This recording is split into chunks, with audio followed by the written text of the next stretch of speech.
Please, nakita na po ninyo, para na rin kayo nagpunta rito sa National Shrine of Divine Mercy dito po sa Marilao, Bulacan. So, Martes Santo. Martes Santo, back to studio po muna tayo.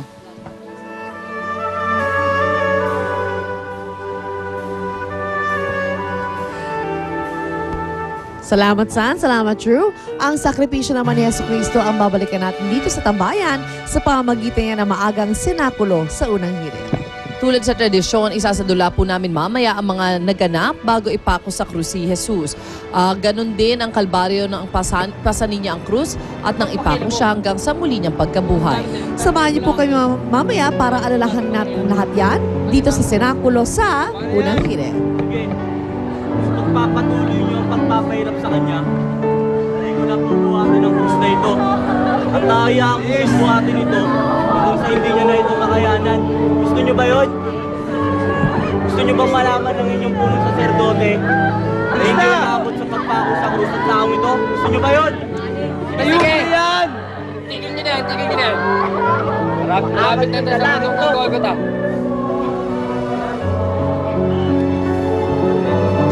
At ito pa ho ang isang tradisyong Pinoy ngayong Semana Santa, ang Bisita Iglesia. Kadalasang 7 o 14 na simbahan ang isa-isa nating binibisita para magdasal ng Stations of the Cross. Pero dahil na rin sa modernong panahon, mas ilalapit pa raw ng CBCP sa mga Pinoy ang tradisyong ito sa pamamagitan ng internet. Yan po ang online Visita Iglesia. Nilang bumisita ng mga magsisimba sa website ng CBCP. Malaking tipid yun. Sa website, may mga imahe ng mga simbahan na pwedeng bisitahin. Kabilang na rito ang Manila Cathedral, Malate Church, San Agustin Church sa Intramuros, at Baclaran Church. I-click lang ang pinto at bubukas na ito at makikita na agad ang altar.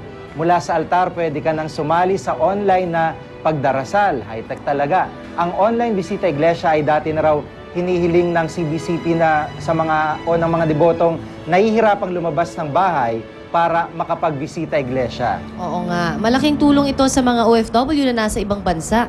Ngayon din sa mga may sakit at pati sa mga nakatatanda. Pero paalala po ng CBCP, hindi po ito para sa mga tinatamad lang ha.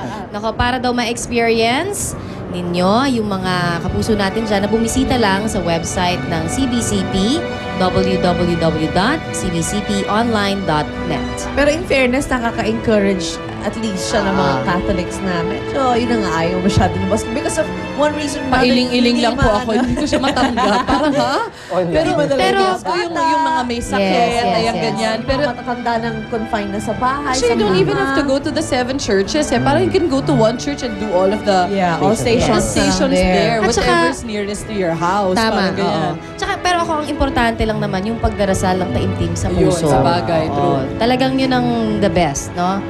Para masaya tayong lahat. Sa bagay, kung may online burol, why not online Visita Iglesia? Everything's online. Yeah, why not? Narito naman ang ating weather news sa hirit panahon ni Lava Nuver.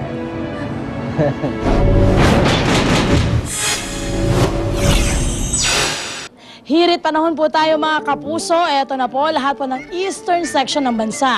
Pati na po ang Metro Manila ay apektado po ng cold front. Ayan, kaya medyo malamig-lamig ang panahon natin. At kanina medyo umaambon-ambon. Kaya naman po asahan na magiging maulap, makulimlim hanggang sa may pagkalat-kalat na pagulan ng ating Martes Santo. Habang ang nalalabing bahagi po ng ating bansa ay magiging partly cloudy. Ayan, magtatago ngayong araw yung ating yung ating sun. Sisikat po ang araw ngayong 5:54 ng umaga. Malapit-lapit na yan at lulubog naman po yan mamayang gabi ng mga 6:08 p.m. Samantala, tingnan naman po natin ang ating mga iba pang weather conditions sa iba pang bahagi ng bansa.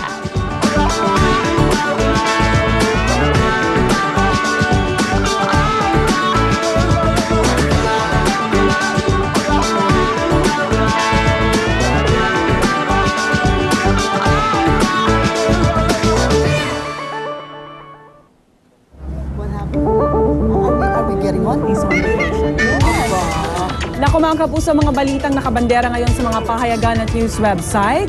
Sisilipin na po natin sa ating banner stories at makakasama natin muli sa mainit naming balitaktakan ng ating kakampi. Tita Winnie, Maring Winnie Monsod, good morning! Good morning, Rhea. Good morning mga kapuso dyan. Yes, tita. Meron akong pasalubong sa inyo. Oh God, that's right.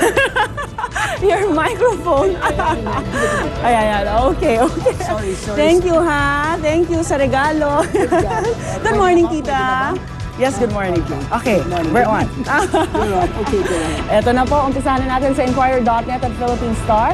Ibinasura ng Quezon City RTC ang rebellion case na isinampalaban sa mga ampatuan at iba pang suspect na isinasangkot sa Maguindanao Massacre.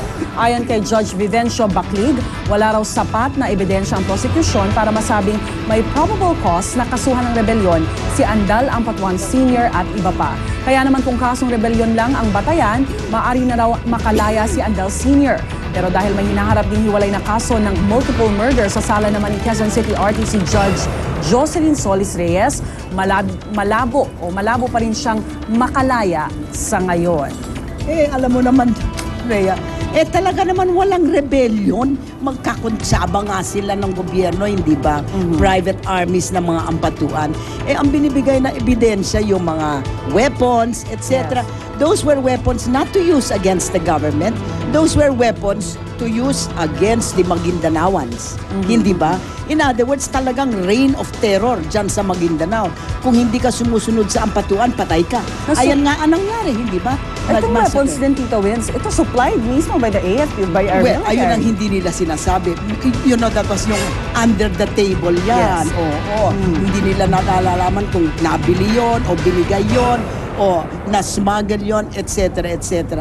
But importante kasi na ang prosecution that the government will set up a case of rebellion kasi ayan ang kanilang dahilan kung bakit sila nagpa-declare ng martial law sa Maguindanao. Pero magmula naman sa umpisa, Diyos ko, rebellion against the government. What silliness, hindi ba? They're not there to overthrow the government. No, they were not there to overthrow. Those arms were not there to overthrow the government. Hindi, sabi nga ni Baclig yung mga demonstrations now na binigay na ebidensya na, ayan, nagre-rebelde sila sa gobyerno. Nakalagay doon, we love you, Madam President. Paano naman yan magiging Tito Wins, ang panawagan po is pakawalan sila syempre yung kampo ng mga ampatuan. Although they have a separate case kasi iba yung judge na nag-issue ng warrant of arrest sa kanila. The case of rebellion is separate. But the case of murder is totally separate. Ayan, ibang-iba yan. And for that, of course, they're not going to be released. Pero ayan, maganda yan kasi ngayon ang Korte Suprema hanggang ngayon hindi pa nagde-decide whether that declaration of martial law was constitutional or not. That's very important, mga kapuso.